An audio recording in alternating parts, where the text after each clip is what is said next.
Party leaders in Catalonia have made last-ditch appeals to undecided voters as campaigning came to a close ahead of Thursday's regional election. Polls indicate a close race between supporters of secession and those who want to remain part of Spain as the final rallies set out the arguments. Ciudadanos party leader Inés Arrimadas said, "I want to be the president of all Catalans, no matter where they come from, what they think or believe, because so far we haven't had a presidency with a president for all Catalans, we've had a president only for the independence process." Carles Puigdemont, who was sacked as president when Madrid imposed direct rule, said from his self-imposed exile in Brussels that the election was really about whether the country or Prime Minister Rajoy wins. I make this request with the commitment that if I'm elected president, I will enter the regional presidential palace accompanied by the whole legitimate government that was sacked under Article 155. In all, there are 7 main parties vying for election, which are evenly split on the pro- and anti-independence issue.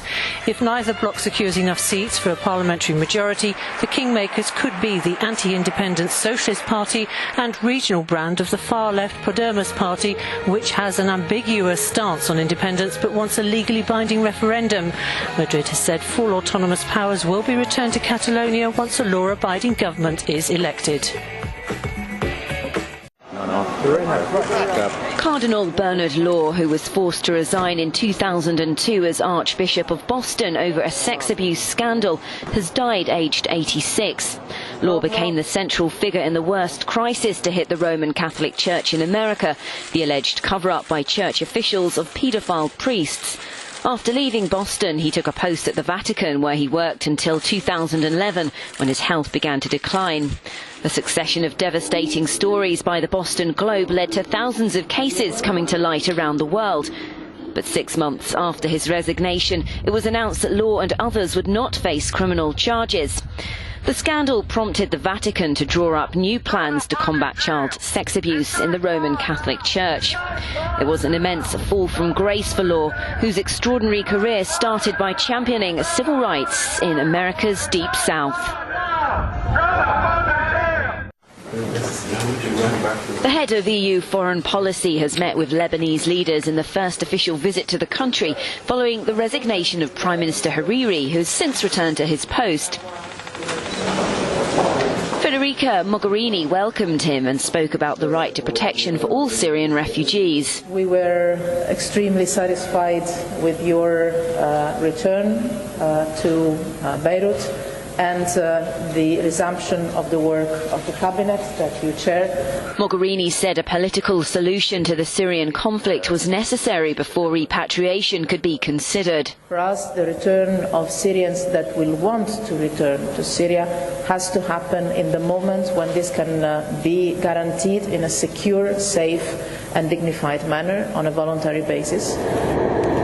Their safe return is a dilemma with knock-on effects for stability in Lebanon, which is sheltering more than 1 million refugees, and potentially for other countries in the Middle East and Europe, where they may flee to if tensions spill over. This is Tom Costello. Among the questions for federal investigators, did the engineer know the track he was on? Had he done the required test run before Monday to familiarize himself with the curves and posted speed limits? Did something or someone distract him at the very moment he needed to slow the train from 80 down to 30? Veteran engineers say he would have needed a quarter mile to slow an Amtrak train before the curve. You got to slow down slowly, otherwise you're going to have a lot of in-train forces and you can jackknife your train. The train's 2 black boxes like this one should tell investigators if and when the engineer hit the brakes. All the engineer can do is wait for the train to stop. Safety experts say positive train control may have prevented the crash by automatically applying the brakes when the train failed to slow down. I have no control over the train at this point. The train will come to a stop. Congress first ordered railroads to install PTC 10 years ago, but today only 37% of freight lines and 23% of passenger lines have done it. Congress has extended the deadline to 2018 and now possibly 2020 as railroads have complained about the cost of installing the safety upgrade. At the end of the day, crashes like this one and the dozens that have happened before cost even more when it comes to the toll in human lives and in dollars. Among the accidents where speed played a role, 25 dead in Chatsworth, California, 4 dead in the Bronx, 8 dead in Philadelphia, and 1 dead in Hoboken. The Royal Navy's new flagship, the Queen Elizabeth aircraft carrier, has sprung a leak and will need repairs in Portsmouth. The leak is some 200 litres per day, a mere spoonful of water for the largest ever warship built in Britain. But it's the result of a faulty seal on a propeller drive shaft, allowing highly corrosive seawater into one of the most sensitive parts of the propulsion system.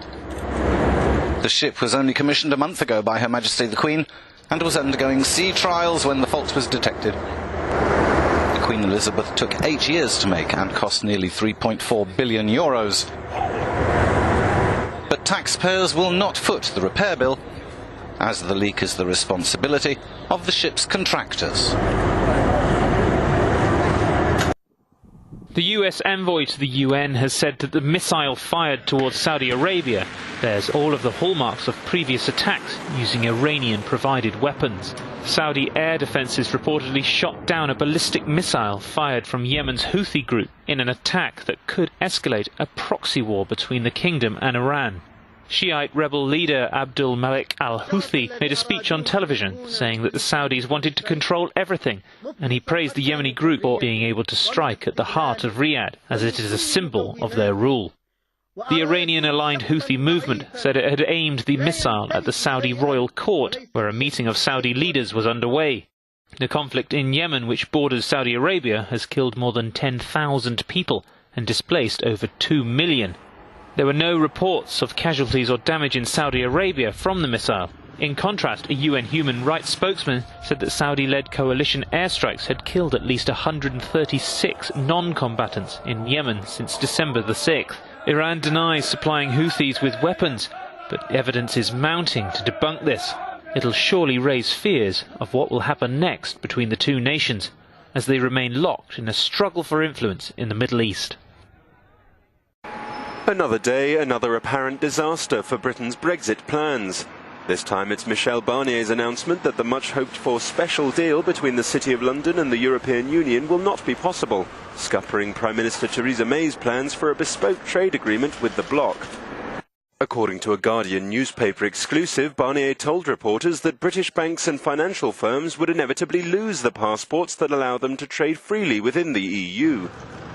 UK Brexit Secretary David Davis had called for a Canada +++ deal with the bloc, referring to a free trade agreement struck between Ottawa and Brussels last year, but with the crucial inclusion of financial services.